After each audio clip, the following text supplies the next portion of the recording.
안녕하십니까? 사랑, 희망, 생명을 전하는 복음방송 진리의 뜰입니다. 성도 여러분 안녕하십니까? 새해 첫 안식일 주 예수보다 더 귀한 분은 없네. 1년 내내 이 찬송이 저와 여러분의 고백이 되시기를 간절히 바랍니다. 자, 오늘은 요한계시록 14장 네 번째 시간 공부를 하도록 하겠습니다. 요한계시록은 22장으로 되어 있는데요. 22장의 내용 중에 가장 중요한 내용이 요한계시록 14장입니다. 예, 그리고 오늘은 그 14장의 모든 내용들을 총정리하면서 마지막 부분을 공부를 해보도록 하겠습니다. 요한계시록 14장은 세 부분으로 나눠져 있다고 말씀을 드렸습니다. 첫 번째는 하나님의 백성, 하늘에 간 승리한 하나님의 백성에 대해서 소개를 하고요. 두 번째 부분에서는 그 백성이 이 땅에서 어떠한 사명을 감당하는지에 대해서 우리가 지난 시간에 배웠습니다. 이제 오늘 배울 내용은 그 기별을 거절한 자들과 그 기별을 받은 자들이 어떠한 결과를 맺게 될 것인지에 대한 심판에 대한 공부를 하도록 하겠습니다. 이제 오늘은 요한계시록 14장의 마지막 시간이기 때문에, 그리고 14장은 요한계시록에서 가장 중요한 부분이기 때문에 이 14장에 대한 내용을 총정리하는 시간을 갖도록 하겠습니다. 자, 생각나시죠? 네, 우리가 첫 번째 시간에 14만 4천에 대해서 배웠습니다. 이 사람들은 하늘에서 보좌 앞에서 새 노래를 부를 사람이고요. 특별한 무리로 소개되고 있습니다. 그리고 이 사람들의 특징은 뭘까요? 이 사람들의 특징은 이마에는 어린 양의 이름과 하나님의 이름이 적혀져 있고, 그리고 어린 양이 어디로 인도하시는 대로 이렇게 따라가는 자들이고, 그리고 그 입에 거짓말이 없고 흠이 없는 자들이다. 여러분하고 똑같습니까? 네, 똑같으셔야 됩니다. 근데 부담되시죠? 근데 이거는 우리가 그렇다는 게 아니라 여기 보면 하나님과 어린 양에게 속한 자들이다 라는 표현이 나옵니다. 이 얘기는 우리가 그렇게 돼서 됐는 게 아니라 우리 안에 계신 어린 양이, 예수님이 우리 안에 있을 때 우리를 이러한 속성을 가진 하나님의 남은 백성으로 이렇게 만들어주시고, 남은 백성을 여기에서는 14만 4천이라는 특별한 무리로 소개시켜 주시고 있습니다. 그리고 이제 이 무리가 이 땅에서 마지막으로 주님의 재림이 오기 전에 감당해야 될 사명이 있습니다. 그것은 바로 새천사의 기별을 땅끝까지 전하는 일입니다. 그래서 여기에 대해서 새천사는 누구인가? 예, 바로 남은 무리다. 그리고 이 기별은 누가 받는가? 온 세상이 받는 마지막 하나님의 호소의 기별이다. 그리고 이 세 번째 기별이 왜 중요하다고요? 이 기별을 받느냐 거절하느냐에 따라서 각 개인의 영원한 운명이 결정되기 때문에. 자, 그리고 이것이 전해지는 때는 언제라고요? 마지막 때. 1844년 전후로 해서 계속해서 마지막 직전까지 전파되어지는 기별이고요. 저와 여러분이 지금 듣고 있고 전해야 될 기별입니다. 이 기별은 무엇이라 그랬죠? 이 기별은 지난 시간에 공부했죠. 생각이 안 나시면 새천사의 기별 하면 딱 생각하시면 되는 게 우리 교회의 이름하고 똑같습니다. 우리 교회 이름이 뭐죠? 예, 제7일 안식일. 이거는 뭐냐면 창조주 하나님을 기억하는 겁니다. 그리고 예수 재림 뭘까요? 예, 마지막 심판이 가까웠다. 예수님 오실 때가 이제 심판의 때 아니겠습니까? 그래서 우리의 이름 제7일 안식일 예수 재림교회라는 이름 자체가 새천사의 기별을 담고 있다라는 거. 그래서 첫 번째 기별은 창조주 하나님을 경배하고 하나님 심판이 가까웠다는 기별이고요. 둘째 천사의 기별은 그것을 거절하게 되면 바벨론이다. 예. 그리고 셋째 천사의 기별은 그 기별을 받지 않는 자는 짐승의 표를 받게 되고 결국 밤낮 쉼을 얻지 못하는 자가 된다라는 이 기별입니다. 이거를 간단하게 그림으로 이렇게 표현하면요.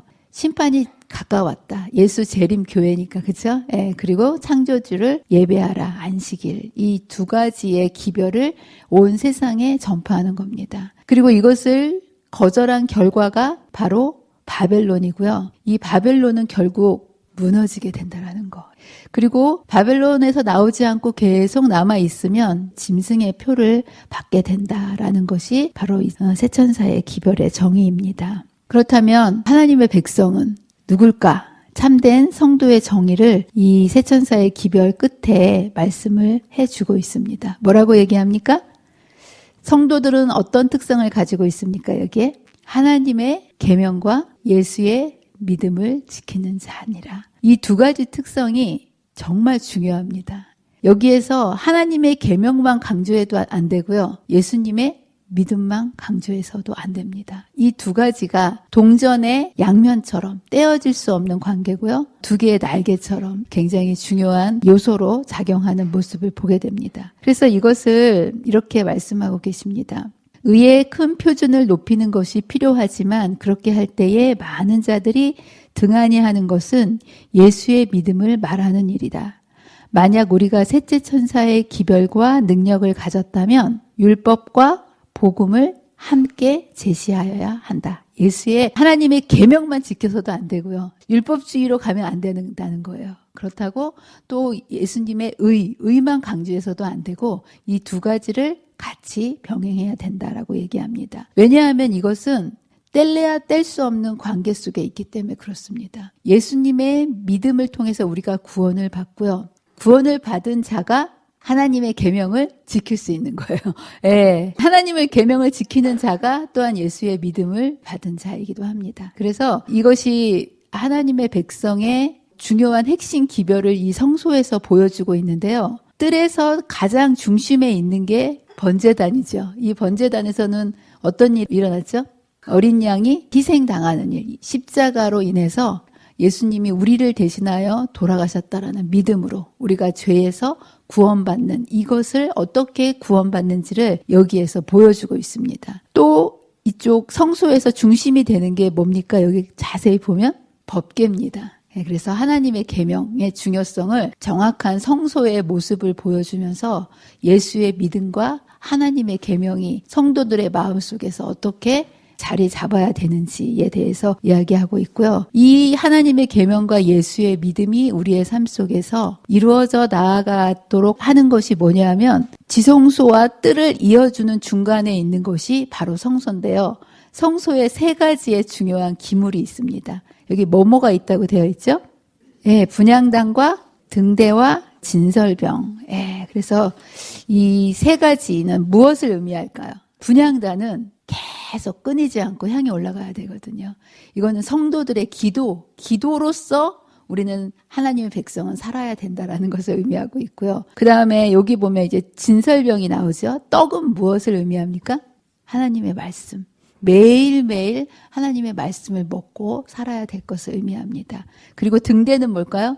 빛되는 삶, 성령의 충만함을 힘입어서 우리가 말씀과 기도로 살고 그것을 통해서 나누는 삶을 이제 살아갈 때 우리는 예수의 믿음과 그리고 하나님의 계명을 양쪽에서 지켜나갈 수 있는 구체적인 그러한 삶을 연결해주는 삶을 살아갈 수 있음을 보게 됩니다. 여러분들 우리는 절대로요 하나님의 계명을 우리의 힘으로 지킬 수 없습니다.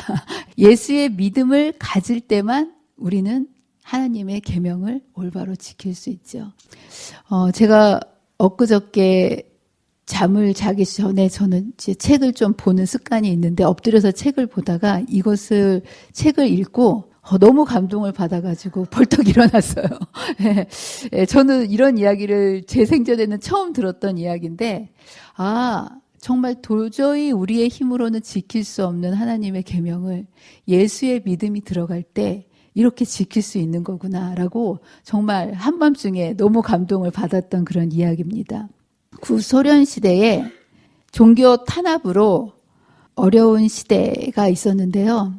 그때 니콜라이라고 하는 한 재림교회 목사님이 정치범 수용소에 보내졌다고 합니다. 그래서 이분이 그 신앙 때문에 그 정치범 수용소에 이렇게 들어갈 때 하나님께 이런 기도를 드렸다고 해요. 간절히 비옵기는 주님, 제가 용기를 잃지 않고 사랑하는 주님과 교회에 충실하도록 도와주소서.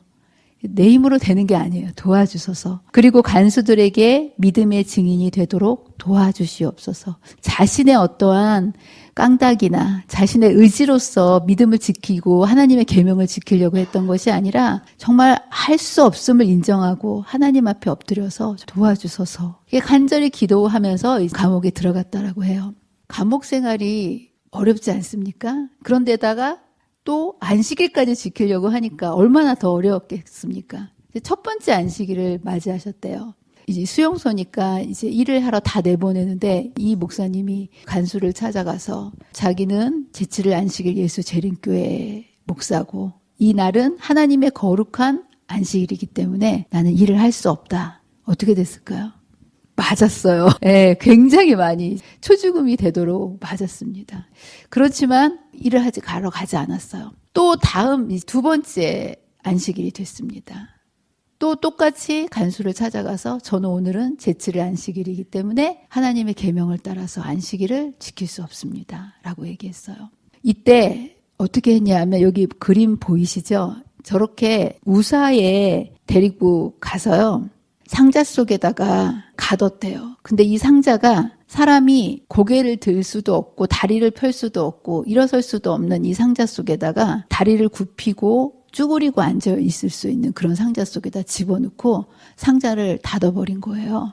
여기에서 얼마나 견딜 수 있었을 것 같으세요? 여러분은 이런 상자에 들어가면 얼마나 견딜 수 있을 것 같은 생각이 드십니까? 저는 차에 앉았다가 내려도 허리도 아프고 다리도 아프고 아이고 이렇게 일어서거든요. 예, 그런데 이 목사님은 여기 들어가셔서 열흘 동안을 꼼짝없이 이렇게 계셨다고 그럽니다. 예, 열흘 동안. 예, 열흘 동안 있으면서 마실 물만 이렇게 넣어주고요. 거기에서 방치된 상태로 있었는데 열흘이 지난 다음에 이분이 이 안에 있으면서 자신의 힘이 아닌 예수님께서 정말 함께 하시니까 그렇게 할 수 있었던 것 같아요. 여기 보면 그의 믿음은 그런 상황, 몸은 그렇게 육신은 고통 속에 있었지만 여전히 강했고 하나님의 거룩한 나를 더럽히지 않겠다고 결심하는 시간을 가졌다는 거예요. 여길 나가야지 하는 그런 결심이 아니라. 그리고 이 열흘 동안은 이렇게 나왔는데요. 상자 밖으로 나오니까 혈액순환이 열흘 동안 그 자세로 움직이지 않고 있었으니 여러분 상상이 되십니까? 혈액순환이 되지가 않아가지고 이틀 동안은 걸어 다닐 수가 없었다는 거예요. 이틀이 조금 지나고 나서 이제 걸어 다닐 수 있게 됐을 때 또다시 강제 노동으로 또 보내졌다는 거예요. 그리고 나서 이틀을 보내고 나니까 또다시 안식일이 온 거예요. 그러자 이제 그 일을 하면서 이 목사님의 마음속에 하나님 저에게 용기를 주시고 마음의 평정을 주셔서 또다시 이 안식일을 잘 지킬 수 있도록 도와주시라고 기도했다는 거예요. 그리고 이분이 또 그 상자 속으로 또 열흘 동안 들어갔다는 거예요. 예. 얼마큼 이게 반복됐을까요? 저는 깜짝 놀랐어요. 2년 동안이나 열흘 동안 갇혔다가 이틀 동안 혈액순환이 안 돼가지고 다리를 이렇게 간신히 회복되고 이틀 나와서 일하고 또다시 상자 속에 들어가고 이거를 14일 동안 주기로 계속 반복하면서 2년 동안을 안식일을 지킨다는 그 이유 때문에 이렇게 있다라는 거. 근데 그 길고 고통스러운 시간 동안에 이분이 보통 사람은 사실 1시간도 그렇게 있지 못할 거예요. 그렇죠? 근데 이분이 상자 속에서 이분을 지탱해 준 것이 기도와 찬미와 말씀 암송이었다는 거예요. 말씀 암송과 기도가 너무 중요합니까? 예, 정말 예수님이 그 안에서 함께 해주시지 않으면 그걸 누가 견딜 수 있겠습니까? 그죠? 예. 그렇게 2년을 지나간 때에 어느 날 간부 중에 한 사람이 시차를 나와가지고 그런 모습을 본 거예요. 예, 그래서 이 사람을 당장 꺼내주라고. 예, 그래서 이제 이 사람이 나왔는데요. 이 사람에게 그 대령이 이러한 제안을 했다는 거예요. 당신이 이 수용소에서 일주일 동안 쓸 물을 7일이 아닌 6일 만에 채울 수 있다면 당신의 안식일을 쉬어도 줬소. 이런 제안을 했다는 거예요. 이 니콜라이 목사님의 마음속에 어떤 마음이 들었을까요? 기회다. 여기에 있는 사람들에게 살아계신 하나님, 우리 하나님의 신실하심을 입증할 수 있는 정말 좋은 기회다라고 생각하고 열심히 소를 데리고 물을 뜨려고 일요일부터 열심히 일을 하려고 했겠죠. 근데 이 소가 말을 듣지 않는 거예요. 소가 느릿느릿하지 않습니까? 근데 더 느릿느릿하게 일주일에 일요일, 월요일, 화요일 물을 깃는데 도저히 그 물통에 물이 차지를 않는 거예요. 그래서 이분이 굉장히 절망했다는 거예요. 야, 큰일 났다. 근데 정말 신기한 일이 벌어졌는데요. 금요일이 되자 이 소가 발에 불이 붙은 것처럼 쉬지 않고 달려서 물을 깃기 시작했다는 거예요. 그래서 그 6일째 되는 날 물통에 차지 않았던 그 물통을 쉬지도 않고 그 소가 계속 물을 길어가지고 물이 가득 채워져서 그 안식일을 지킬 수 있게 됐다라는 거. 정말 놀랍지 않습니까? 그리고 또 다음 주가 됐어요. 일요일부터 좀 채우려고 노력하지 않았겠습니까? 소가 움직이질 않는 거예요. 천천히 5일 동안은 정말 소처럼 느릿느릿. 근데 6일째만 되면 정말 불붙은 소처럼 엄청나게 빠른 속도로 물을 깃는 그런 일이 자그마치 7년 동안 계속 안식일마다 이어졌다라는 거예요. 정말 하나님께서 살아계심을 보여주시는 그 모습을 우리는 여기서 볼 수 있고요. 인간의 노력과 힘과 의지가 개입되지 않고요. 그저 예수의 믿음을 의지해서 예수님의 이름을 온전히 부를 때 예수의 믿음으로 이 안식일을 지킬 수 있도록 해줬다는 정말 놀랍지 않습니까? 근데 더 놀라운 거는요. 이제 10년 정도 돼서 석방이 됐는데요. 그의 믿음의 증거가 그가 그곳을 떠나서 고향에 갔지만 그 감옥에 남아 있었던 거예요. 어떻게 남아 있었을까요? 이 소가 6일 동안 일하고요. 7째 날은 일을 하지 않아.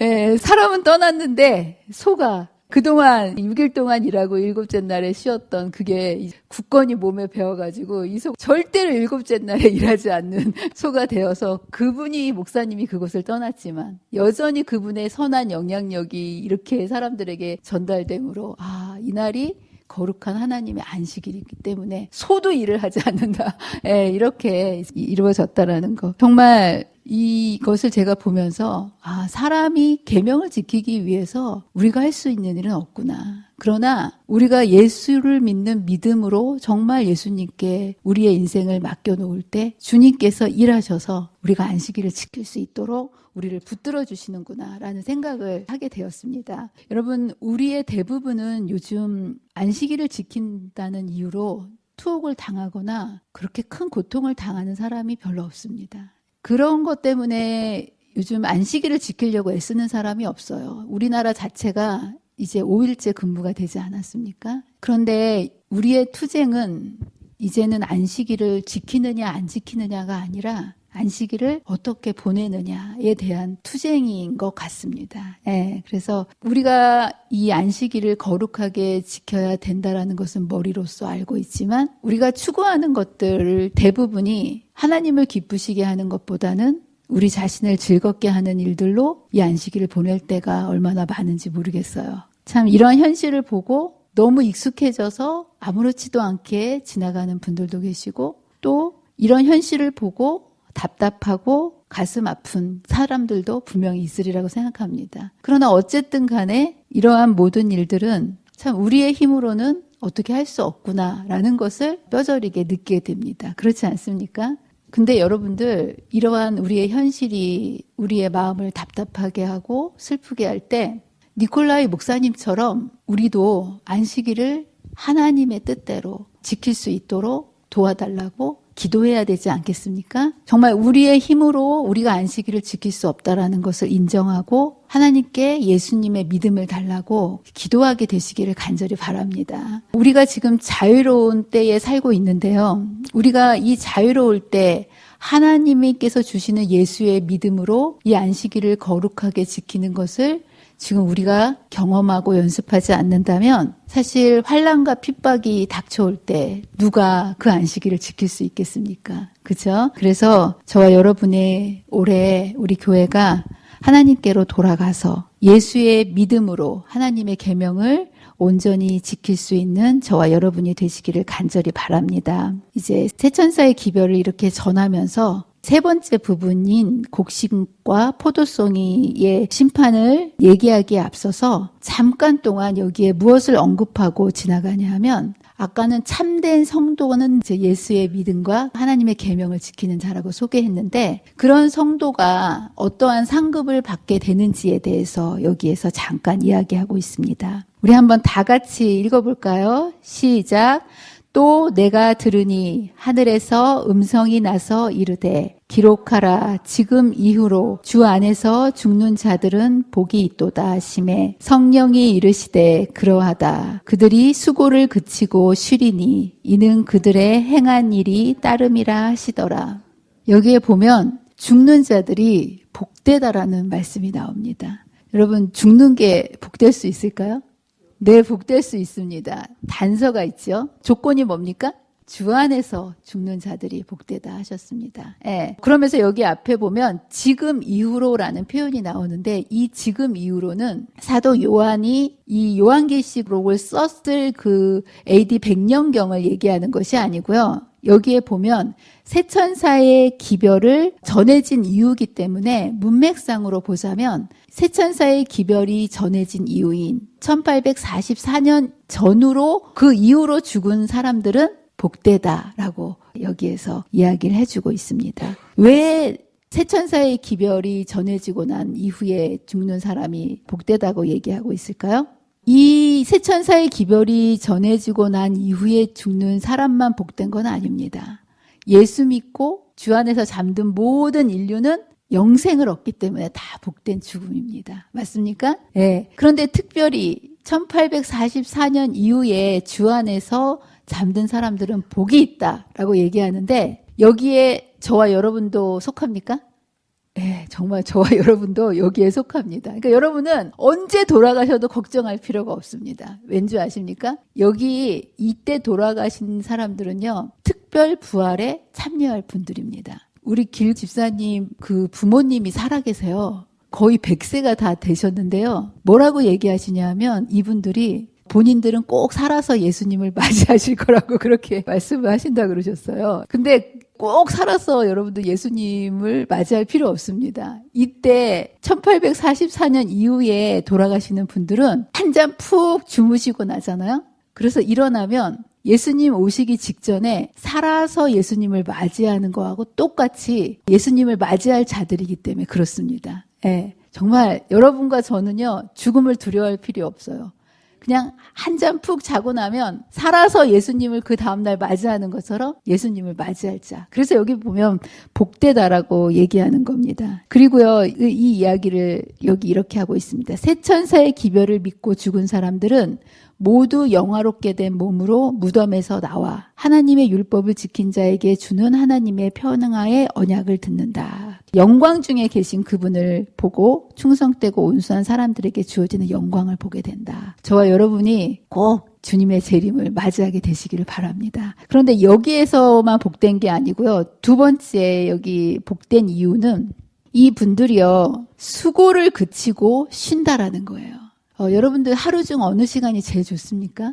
자는 시간이. 네, 저도 자는 시간이 제일 좋아요. 모든 일을 다 마치고 딱 누우면요, 얼마나 좋은지 모르겠어요. 마찬가지예요. 여기 보면 수고라는 뜻이 헬라어로 코폴이라고 하는데요. 이게 바로 고통과 괴로움이라는 거예요. 여러분들 인생이 오늘 하루를 가만히 생각해 보세요. 기쁨과 즐거움입니까? 고통과 어려움입니까? 정말 힘든 일들이 더 많죠. 왜냐하면 죄인이 죄악 세상에서 살아가야 되기 때문에 그냥 인생 자체가 괴로운 인생길인 거예요. 그렇기 때문에 이 하나님의 백성들이 잠드는 것은 더 이상 그런 수고를 할 필요가 없이 그냥 편안히 그냥 수고를 그치고 쉰다라고 이렇게 표현이 되어 있습니다. 정말 주님 안에서 우리가 이렇게 평안한 쉼을 누릴 수 있도록, 그래서 여기에 무덤을 이렇게 표현하고 있어요. 내 백성아 갈지어다. 내 밀실에 들어가서 내 문을 닫고 분노가 지나기까지 잠깐 숨을 지어다. 우리가 잠시 이 땅에서 죽는다 할지라도 그것은 잠시 편안히 쉬는, 고통과 수고를 멈추고 쉬는 거기 때문에 복되다는 거예요. 여러분 죽음을 두려워할 필요가 없습니다. 이게 바로 우리가 고통 속에서 쉬는 거라는 거. 그래서 여러분들이 정말 하나님의 백성이 아니라면 죽음만큼 두려운 게 어디 있겠습니까? 사실 그렇죠? 예. 죽음을 이길 수 있는 사람은 아무도 없습니다. 죽음을 비껴가는 사람이 없죠. 그러나 우리가 주 안에서 있을 때 주님은 우리에게 너희의 고통을 잠시 쉬고 밀실에 잠시 있다가 주님 오시는 그날 우리로 맞이할 수 있는 평안한 쉼이라고 여기에 이야기하고 있습니다. 하나님의 백성에게는 쉼이지만 이 하나님의 구원을 거절한 자는 어떻게 된다고요? 밤낮 쉼을 얻지 못하리라. 여러분들 밤낮 쉼을 얻지 못하는 경험 해보셨습니까? 저는 좀 해봤어요. 불면증이 있어가지고 밤낮 쉼을 얻지 못하는데 이것보다 더 힘든 건 없더라고요. 예.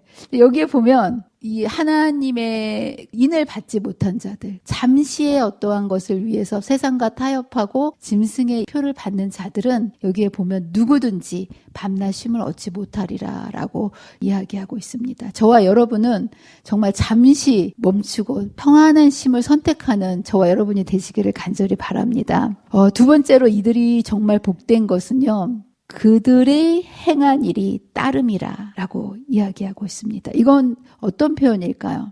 여러분, 이 땅에서 우리가 믿음을 지키고 하나님의 말씀에 순종하는 거는 결코 쉬운 일이 아닙니다. 그것을 하나님도 아십니다. 그래서 하나님께서는 하나님의 백성들이 이 땅에서 당하는 모든 일들을 하나님의 기억 속에 다 기억하고 계시면서 하나님께서 이것을 보상해 주신다라는 거예요. 여러분의 헌신과 봉사와 주님의 일을 한 이런 모든 일들을 그 선행이 이제 뒤따른다는 표현이고요. 이 땅에서 주님의 이름으로 한 모든 아무리 작은 일이라 할지라도 그 일이 결코 헛되지 않는다라는 보증의 말씀입니다. 주님은 항상 이렇게 말씀하셨어요. 각 사람에게 그가 행한 대로 내가 갚아주리라. 주님은 여러분이 한 대로 갚아주신다고. 예.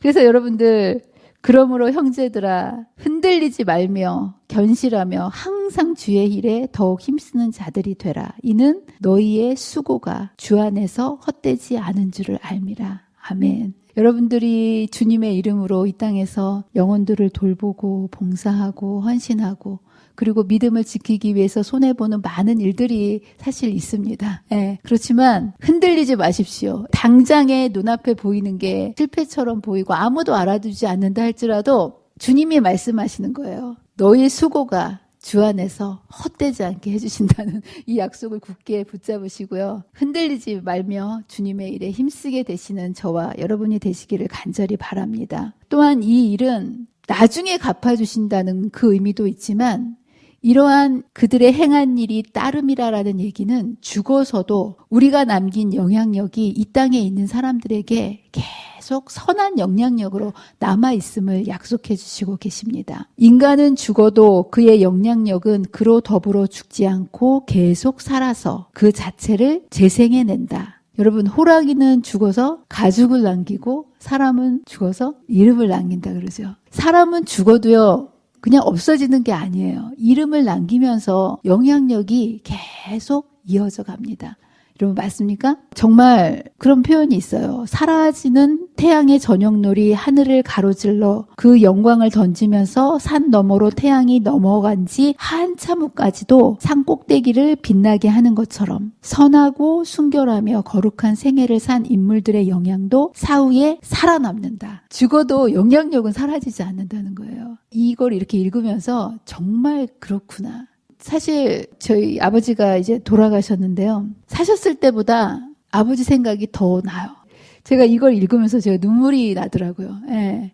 그 아버지가 사셨을 때는 잘 몰랐었는데 돌아가시고 나니 더 그립고 그 아버지가 남겨주신 그 신앙의 발자취, 끝까지 하나님을 붙잡고 돌아가신 그 발자취가 참 존경스럽고 나도 그렇게 살아야 되는데 라는 그 마음이, 그 여운이 살아 계실 때보다 제 마음에 너무 강력하게 영향을 끼치는 모습을 보면서 그렇구나, 공감이 됐습니다. 예. 여기 보면 마찬가지로 순결한 자와 거룩한 자와 선한 자들의 업적도 그들이 더 이상 살아서 말하고 행동하지 못할 때에도 그 빛을 반사할 것이다. 그들의 업적, 그들의 말, 그들의 모본은 영원히 살아남게 될 것이다. 의인은 영원히 기념하게 되리로다. 아멘. 여러분들, 여러분의 자녀들과 여러분의 주위의 친구들과 여러분 주위에 있는 사람들이 여러분들이 없어졌다 할지라도 여러분들을 기억할 때 어떻게 기억했으면 좋겠어요?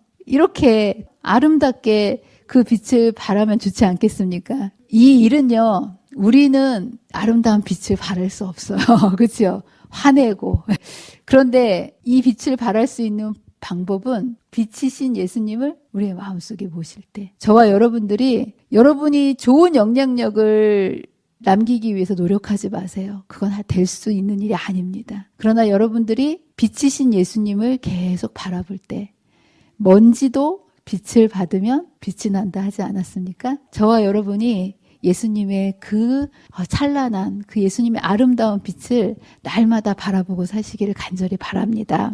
또 반대로 그렇지 못한 인생도 있다는 거예요. 그렇죠? 예, 세속적이고 유격적이고 마귀적인 인물들의 생애는 이것과 얼마나 대조되는가. 이런 삶은 여러분 살게 되지 마시기를 바랍니다.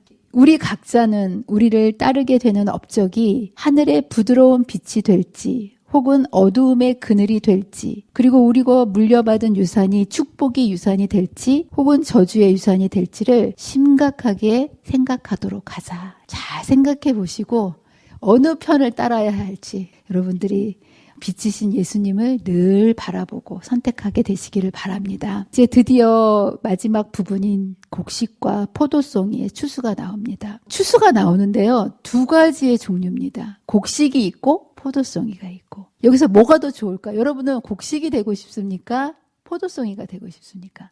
곡식이 되고 싶으시면 손 들어보세요. 포도송이가 되고 싶으시면 손 들어보세요. 아무도 없으시 다행이네요. 네, 여기 곡식과 포도송인데 곡식은 의인을 상징합니다. 포도송이는 악인을 상징합니다. 그래서 사실 팔레스틴에서 곡식을 추수할 때와 포도를 추수할 때가 다르다고 해요. 나는 곡식도 가을에 추수하고 또 포도도 가을에 하지 않습니까? 근데 여기에서는 곡식은 봄에 추수를 하고요. 포도송이는 가을에 추수를 한다고 합니다. 그래서 추수의 시기가 조금 다를 것을 의미하고 있고요. 예수님의 재림 때에 곡식인 의인들이 다 추수되어 갈 것입니다. 그리고 1000년 후에 이 땅에서 마지막 1000년 이후에 악인들이 심판이 이제 있게 될 건데요. 그것을 포도송이 추수로 되어 있습니다. 그렇다면 누구는 곡식이 되고 누구는 포도송이가 될까요? 여러분, 하나님께서는 누구를 곡식으로 만드시고 누구는 포도송이로 만드는 게 아닙니다. 그렇겠죠? 태양빛이 비칠 때 구두약은 녹아요. 그죠? 근데 진흙은 어떻게 되죠? 딱딱해지죠. 똑같은 하나님의 사랑과 자비의 기별들이 있을 때 어떻게 반응하느냐에 따라서 내가 곡식이 될 수도 있고 또 포도송이가 될 수 있습니다. 어떤 반응일까? 요한계시록 13장에서요. 짐승의 표가 강요될 것이라고 우리가 배웠습니다. 그런데 이때 이 짐승의 표가 강요될 때 현실의 문제를 해결하기 위하여 타협하고 짐승에게 굴복하는 사람은 포도송이가 됩니다. 그렇지만 이때 목숨을 걸고 끝까지 하나님의 믿음의 편에 서는 자, 이럴 때는 곡식이 되는 거죠. 계시록 13장에서는 똑같은 것을 새 천사의 기별을 들을 때에 그 기별을 기쁨으로 받아들이고 하나님의 계명과 예수의 믿음을 지키는 자는 곡식이 되는 거고요. 이것을 끝까지 하나님의 호소의 기별을 거절할 때, 자신의 고집을 내세우고 끝까지 자기를 내려놓지 않을 때 이 사람들이 포도송이가 되는 모습을 보게 됩니다. 곡식의 추수는요, 이제 예수님께서 하십니다. 인자와 같은 이가 앉았는데 인자는 누굴까요? 예수님이 오실 때에도 인간의 올라가신 그 모습으로 이 땅에 오시는 것을 강조합니다. 그리고 예수님께서 신문을 받으실 때도 인자가 권능의 우편에 앉아 있는 것과 하늘 구름을 타고 오는 것을 보리라라고 하셨고요. 예수님께서 이 땅에 오실 건데요. 오실 때 손에는 낫을 가지고 오십니다. 예, 이 낫을 가지고 주님께서 한치에 실수가 없으신 주님께서 한 알의 알곡도 한 알의 의인도 빼뜨리지 않고 거두어 드리는 모습. 근데 이런 알곡이 되는 것이 스스로 알곡이 되는 게 아니에요. 이 모든 일들을 하나님께서 이루어 주십니다. 특별히 특별히 이 마지막 때 하나님의 백성들이 곡식으로 연글게 하기 위해서 하나님께서 무엇을 보내주실까요? 성령, 늦은 비 성령. 이 땅의 농작물을 익히는 늦은 비는 교회로 하여금 인자의 오심을 위해 예비되도록 하는 영적인 은혜를 대표한다. 그래서 여러분의 힘으로 알곡이 되는 것이 아니고 하나님께서 이 때를 위해서 늦은 비 성령을 보내주셔서 우리의 연약하고 부족한 부분, 예수의 생명을 붙잡고 우리가 있을 때 우리를 예수님의 품성으로 우리를 만들어주시는 일이 이루어집니다. 너무나 감사합니다. 그렇죠? 자, 그러면서 이때 이런 말씀이 있습니다. 지상의 수확이 끝나게 될 때 우리들은 우리의 노력의 결과를 보게 될 것이니 우리가 수고하고 하늘 창고에 모아드리기 위하여 기도해준 자들을 보게 될 것이기 때문이다. 여러분, 농사 짓는 분들 다 알고 계시죠? 고구마 캐실 때, 열매를 캘 때 얼마나 기쁩니까? 우리 지사님 캐셨죠? 그죠? 예. 이 수고한 여름 땡볕에 밤배 주고 뭐 너무 힘들지만 열매를 할 때 얼마나 기쁘겠습니까? 여기 그 얘기를 하는 거예요. 여러분들이 매 안식일마다 우리 집사님들이 그 영혼들을 위해서 얼마나 수고하시는지 몰라요. 근데 이제 그분들이 하늘에 가서 이렇게 다 열매로 맺히는 모습을 볼 때 우리들은 자기 영혼에 수고한 것을 보고 만족히 여기게 될 때 주님의 즐거움에 들어갈 것이다. 우리 영원 집사님은 생각만 해도 좋은지 여기가 뭐 정말 저와 여러분들이 그날 우리 여러분의 수고로 인해서 이 곡신의 단에 그 영혼들이 이렇게 묶여가는 모습을 볼 때 정말 그 즐거움, 주님께서 즐거움을 이기지 못하셨다 그러지 않습니까? 그 즐거움을 여러분도 이제 경험하게 될 거라고 믿습니다. 그러면서 이제 두 번째로는 포도송이가 추수가 있는데요. 이제 여기는 예수님이 추수를 하지 않고요. 이때는 천사가 합니다. 다행입니다. 예수님께서 추수를 안 하시고 이제 천사가 이제 추수를 하는데요. 이런 표현을 합니다. 하나님의 진노의 큰 포도주 틀에 던진다라는 이런 표현이 나오는데요. 여러분, 이게 팔레스틴에서 포도주 틀입니다. 이 바위를요 깎아요. 바위를 깎아가지고요. 저기 위에 보면 네모난 것이 보이죠. 그 안에다 포도송이를 막 집어넣고 발로 밟습니다. 막 밟으면 즙이 나오지 않습니까? 그러면 이렇게 쭉 통로가 있죠. 그걸 좀 밑으로 낮게 파가지고요. 동그랗게 이렇게 웅덩이처럼 보이는 거기에 포도즙이 모이는 거예요. 그래서 이제 이것을 이제 퍼다가 끓이는데요. 바로 이 큰 포도주 틀에 던진다라고 표현하고 있고요. 진노의 포도주가 말 굴레까지 닿았고 1600 스타디온에 퍼졌더라라는 표현이 나옵니다. 여러분, 말 굴레가 뭔지 아십니까? 말 굴레는 지금 말 앞에 이렇게 입을 머리에 씌우는 걸 이걸 굴레라고 얘기합니다. 그러니까 피가 얼마나 찼냐 하면 말이 키가 크잖아요. 그렇죠? 진노의 포도즙이 흘러 넘쳐서 말 얼굴까지 닿도록 피가 그렇게 이제 흐른다는 표현이고요. 이거는 정말 유대인들이 심판을 표현할 때 이렇게 표현하는 일종의 과장법으로서 하나님의 진노가 얼마나 엄중하고 무서운지를 여기에서 이렇게 표현한 겁니다. 그리고 1600 스타디온이라는 이 말은 사람의 수 4 곱하기 4에다가 숫자 가득 찬 수 10을 분해해가지고 이렇게 얘기하고 있는데 1600 스타디온이라는 표현은요. 이스라엘 전체 나라를 이야기하고 있다고 얘기합니다. 그러니까 상징적으로 피가 얼마나 많이 흘렀으면 말 굴레가 되는 그 높이로 이스라엘 전체가 다 피로 물들 지경이면 여러분 얼마나 처참한 상황이겠습니까? 그죠? 이 재앙이 쏟아질 때 정말 이 세상은 전쟁터와 같이 될 것을 의미하고 있고 이게 정말 처참한 마지막 심판의 광경이 하나님을 거절한 자들을 이렇게 심판하실 것을 여기에서 상징하고 있는데요. 이것은 여러분에게 겁을 주려고 하는 것이 아니고요. 여러분, 심판과 형벌은 하나님의 뜻이 아닙니다. 하나님께서는 아무도 멸망받지 않기를 원하시는 분이시죠.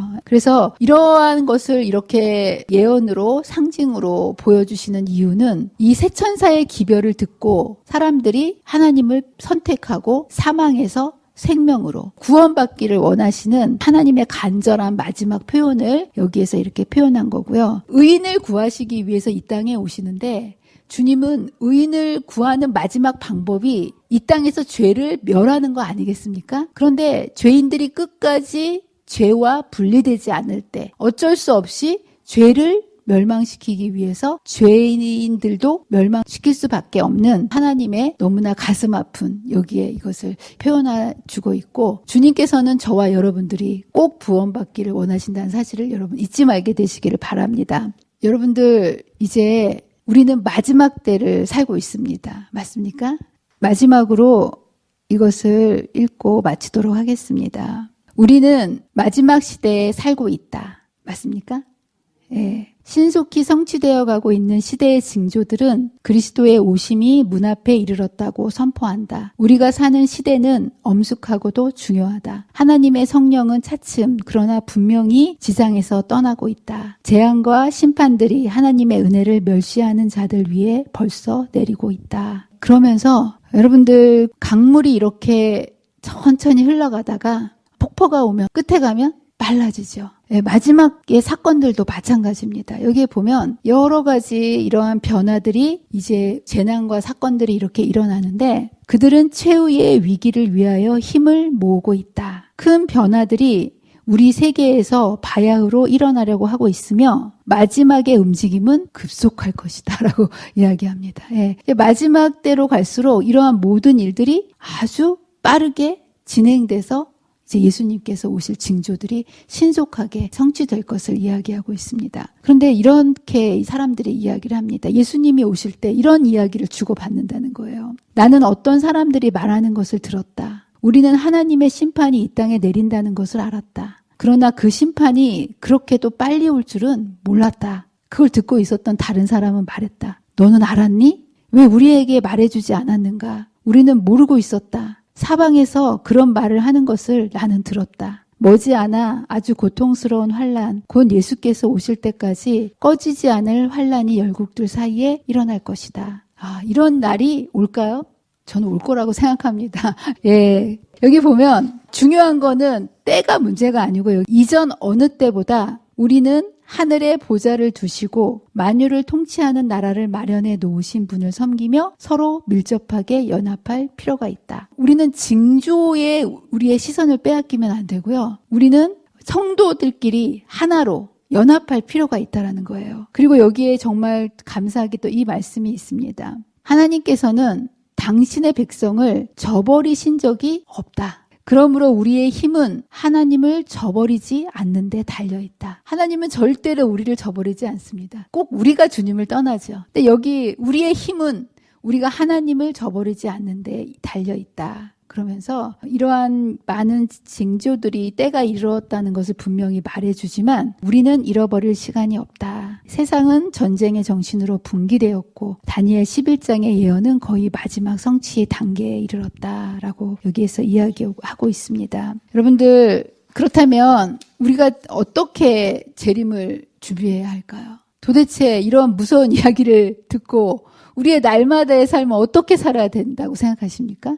재림의 징조나 여러 가지 이 땅에서의 겪는 고통은 여러분들이 걱정할 필요 없습니다. 여기 보면 하나님께서 당신의 백성을 저버리신 적이 없다라고 약속하지 않았습니까? 그렇죠? 우리가 주님을 저버리지 않는데 있는데요. 그렇다면 우리는 어떻게 재림을 준비할 수 있을까? 재림의 징조자의 결론은 여기 있습니다. 뭐라고 얘기했냐면 생각지 않을 때 인자가 오리라 라고 얘기하시면서 우리가 할 일을 여기에 이렇게 얘기해 주셨어요. 충성되고 지혜 있는 종이 되어 주인에게 그 집 사람들을 맡아 때를 따라 양식을 나눠줄 자가 누구냐. 하나님의 백성들은 뭘 하면서 기다려야 된다고요? 때를 따라 돕는 양식을 나누면서 살아야 된다는 거예요. 그러면 그 종이 복이 있으리라 라고 말씀해 주고 계십니다. 우리 교회가 이제 또 새로운 한 해를 맞이했는데요. 이 얘기는 다시 말하면 예수님의 재림이 한 해 더 가까웠다는 것입니다. 올 한 해도 우리 모든 세대가 말씀을 나누는 자들, 때를 따라 돕는 양식을 나누는 자들이 되시기를 간절히 바랍니다. 우리 교회에서 각 소그룹에서 지금 말씀 묵상을 참 이렇게 나누고 계셔서 정말 하나님께 감사를 드리고요. 제가 그동안 정말 마음속에 그래도 아쉬운 게 딱 하나 있었는데 그게 뭐냐면 스폰지처럼 말씀을 빨아들이는 세대가 어린아이들 청년들 아니겠습니까? 근데 어린이들과 학생들에게 말씀 묵상을 가르쳐주지 못해서요. 그게 제 마음속에 항상 이렇게 마음에 부담이 있었습니다. 엄마들이 그런 얘기를 해요. 아이들을 정말 말씀으로 양육하고 싶은데 그게 힘들다. 이 얘기를 저에게 호소할 때마다 제가 얼마나 마음에 큰 부담이 있었는지 모릅니다. 그래서 제가 이게 정말 절실히 필요한 일이지만 제가 부모도 할 수 없는 일을 제가 어떻게 할 수가 없더라고요. 그래서 이 일을 위해서 제가 이제 계속 새벽으로 저녁으로 이제 기도를 하고 있었는데 우연히 우리 애기 엄마들과 이 일을 위해서 40일 기도를 하자. 그래서 우리가 11월 달부터 40일 기도를 시작했습니다. 정말 요즘 애들이 말씀을 읽나요? 읽지 않죠. 이 아이들에게 말씀을 매일 읽고 묵상하는 이런 것들을 어떻게 해줄 수 있는가? 이건 정말 사람으로 할 수 없는 일이다라고 생각했지만 우리 엄마들이 40일 동안 간절히 기도를 했습니다. 그리고요, 몰랐는데요. 그 40일이 지난주 금요일이었더라고요. 40일 기도가 딱 끝났을 때 지난 안식일 날 청년들과 학부모들이 모여서 회의를 했어요. 예, 청년들 2년 동안 말씀 묵상으로 하나님께서 미리 다 준비를 시켜주셨더라고요. 그래서 이 청년들이 우리 어린이들과 학생들을 둘씩 이렇게 소그룹을 만들어서 멘토와 멘티로 엮여서 말씀 묵상을 시키는 걸로 조를 짜고 그렇게 하기로 지난주에 우리가 다 회의를 확정 줄 수 있었다는 거. 제가 얼마나 감사한지 모르고요. 이게 누가 나서서 크게 노력해서 된 게 아니고요.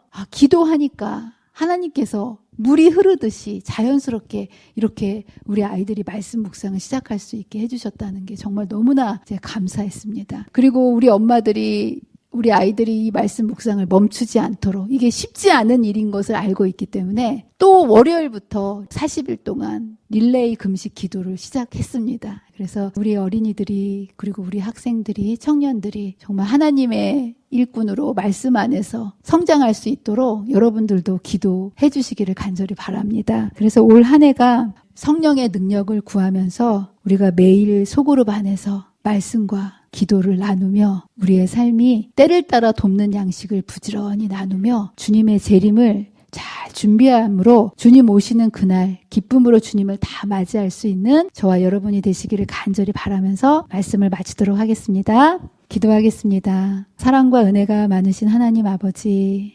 요한계시록 14장의 말씀을 통해서 하나님의 백성이 어떠한 백성이며 무엇을 해야 하고 우리가 이 사명을 감당할 때 우리로 알곡으로 우리의 수고를 헛되지 않게 해주신다고 약속해 주심을 인하여 감사합니다. 마지막 때가 가까웠고 세상의 모든 징조가 주님의 재림을 알리는 징조들로 지금 이루어지고 있는 이때에 우리가 깨어서 머리를 들고 우리가 해야 할 일인 날마다 때를 따라 돕는 양식을 함께 나누며 말씀 안에서 주님의 믿음을 굳게 지키며 주님의 재림을 준비하는 귀한 성도로 올 한 해도 소그룹 안에서 매일 함께 말씀을 나누며 든든히 서가는 주의 백성들이 될 수 있도록 저희와 함께 해주시기를 사랑과 은혜가 많으신 예수님의 이름으로 간절히 기도합니다.